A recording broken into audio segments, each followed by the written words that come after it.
My name is Caroline Putch, and I'm in 7th grade here at St. John the Evangelist School. The title of my experiment is The Effect of Solar Cookers on the Speed of Solar Disinfection.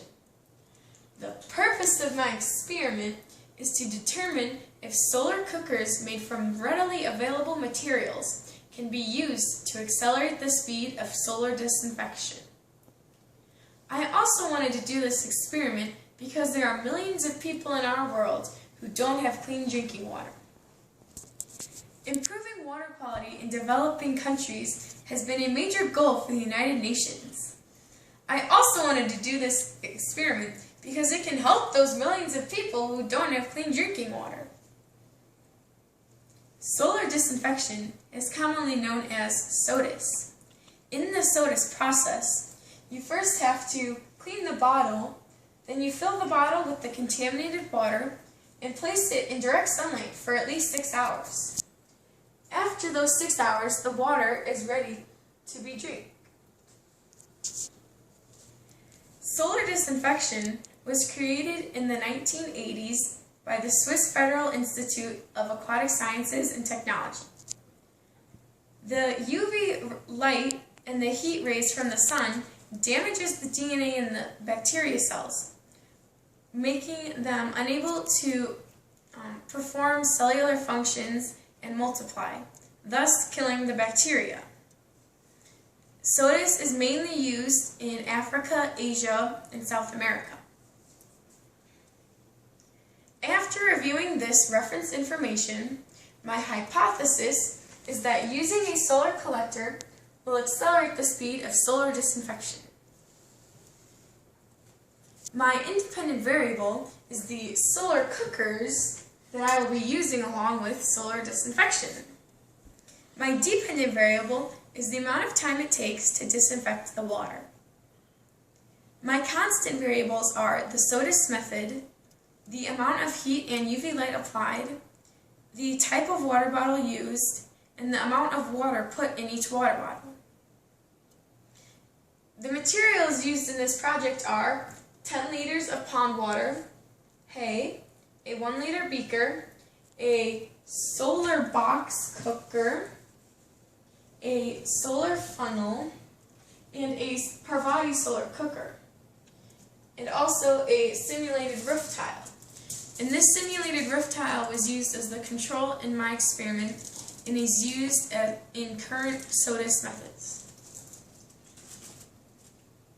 I also used 24 237 milliliter water bottles, 4 500 milliliter water bottles, 6 thermometers, 6 droppers, an aluminum double overhead heat lamp, 5 clamp lights, 3 15-watt UV bulbs, 2 125-watt heat lights, a 250-watt heat light, a 90-watt halogen floodlight, an infrared radiation heater, a UV light meter, a foot candle meter, sunglasses, a timer, vinyl gloves, 24 Q-tips, 24 Petri dishes, 24 bottles of Easy Gel, and clear plastic grid paper. The procedure is as follows. Perform a hay infusion on the pond water.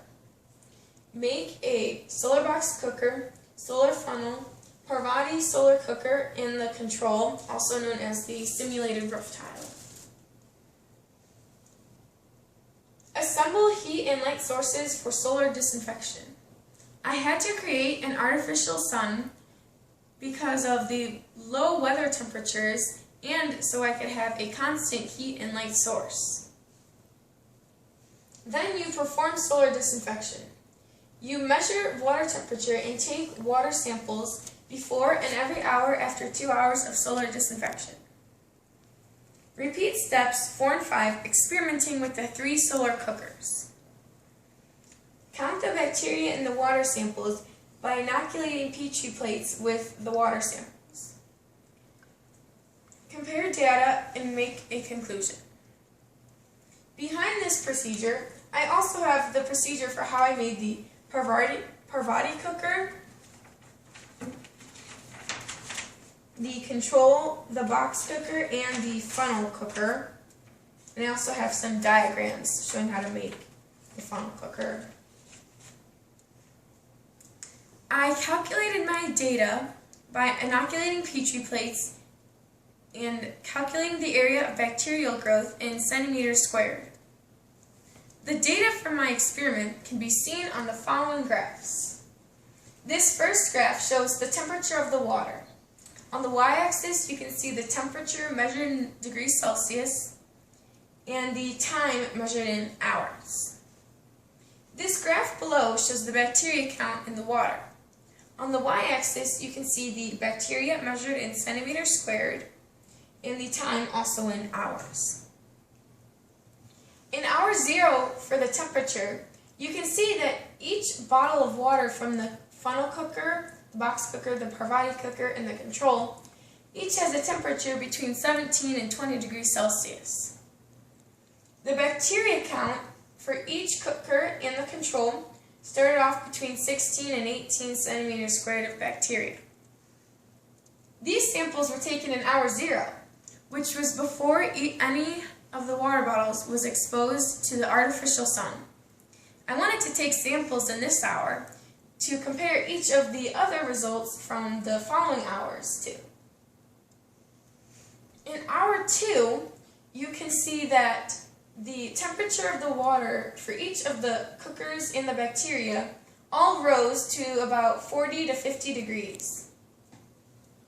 The temperature for the funnel cooker and the control is closer to 40 degrees and under 45 degrees. And the temperature for the box and Parvati cooker is closer to 50 degrees. In the bacteria count, you can see that the box cooker and the Parvati cooker killed the bacteria and had a bacteria count of close to 0 centimeters squared. The funnel cooker and the control had a slight increase in bacteria at about 18 centimeters squared of bacteria. In hour 3 for the temperature, you can see each of the cookers and the control had a temperature of about 50 degrees Celsius. For the bacteria count, each of the cookers and the control had a bacteria count close to 0, and they were all very similar. In hour 4, you start to see a temperature difference between each of the solar cookers, which has a temperature of about 55 degrees, and the control, which has a temperature of about 47 degrees Celsius. For the bacteria count, you can see that the box cooker and the Parvati cooker killed the bacteria and had a bacteria count of 0 centimeters squared. The funnel cooker and the control had a very slight increase in bacteria, but nothing major. And this bacteria count was close to 2 centimeters squared of bacteria. In hour 5, you can see that the temperature of the water dropped down to 45 degrees Celsius, and each of the solar cookers had about had a temperature about 50 to 60 degrees Celsius. For the bacteria count, you can see each of the cookers has 0 centimeters squared of bacteria. But on the other hand, the control spiked up in bacteria growth and had about 17 centimeters squared of bacteria. In hour 6, you can see that the trend continued with the gap in temperatures, with each of the cookers having about 55 to 60 degrees Celsius. And in bacteria count, each of the solar cookers had under 2 centimeters squared of bacteria, which was still very low. And the control had a slight decrease and had a bacteria count of about 16 centimeters squared. After reviewing this data, I noticed a trend between the temperature of the bacteria and the temperature of the water and the bacteria count.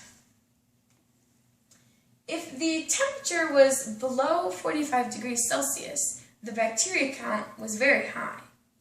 And if the temperature was above 50 to 55 degrees Celsius, the bacteria count was low, and most of the bacteria was killed. Below you can see that each of the water, I used this chart that I used to keep track of each of the water bottle numbers that I used, so there was no confusion between each of the bottles used for the samples. In conclusion, I can say that the box cooker and the Parvati cooker did the best in killing the bacteria because they had low bacteria counts and very high temperatures. The funnel cooker was more effective than the control, but it was not as efficient as the box cooker and the Parvati cooker. The major findings in my experiment are that solar cookers do accelerate the speed of solar disinfection, and I can say that my hypothesis was supported by the data in this experiment. Prior to my experiment, Deepika Karuk did a project also trying to accelerate the speed of solar disinfection. Although her method was very efficient, she used materials that are not likely to be readily available in the places SODIS is needed. However, my experiment uses materials such as cardboard, duct tape, and aluminum foil and saran wrap that are more likely to be readily available in developing countries. Purdue University has also been working with solar disinfection for about 20 years. They are using a parabolic collector, which is very similar to the Parvati cooker used in my experiment, that focuses the sun's rays onto a UV transparent pipe through which water flows.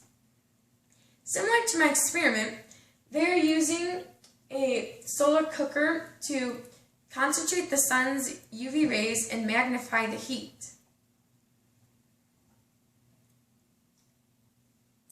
This may explain why our results are very similar. For further research, I suggest doing my experiment outside using the natural sun so you may get more accurate results. I also recommend testing different solar cookers to see which is the best. And even though I used 3 different styles in this experiment, there are many different more styles that could be tested. I would also experiment with the different types of reflective materials used on the solar cookers. In this experiment, aluminum foil was used, but others are using metallized plastic, which is proven to be twice as reflective as aluminum foil. I would also calculate the different types of bacteria growing in the Petri plates after the inoculation. Some examples are E. coli and other coliforms, salmonella, and hepatitis. These are 3 common bacteria which can lead to sickness and even death. Some challenges I had to overcome was making the artificial sun. Initially, I only had 3 UV lights and 1 halogen light. The water temperatures from this experiment reached to about 30 to 36 degrees Celsius, which is perfect for growing bacteria. The bacteria in the Petri plates was so high that it was uncountable. To fix this problem, I installed more heat lights and a UV radiation heater. I also started diluting the water before the inoculation. Another problem was that the bacteria in the water bottle for the box cooker initially had no bacteria in it. And if there's no bacteria in the water, then there's no bacteria to be killed. To fix this problem, I had to redo this experiment with the box cooker.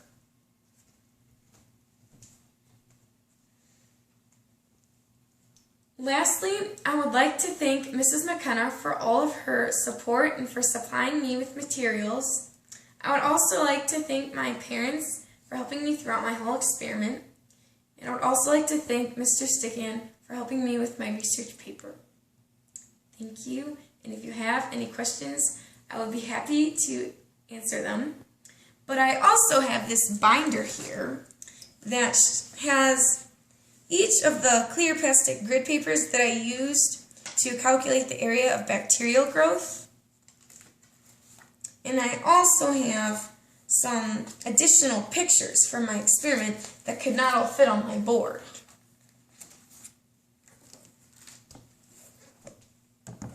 Thank you.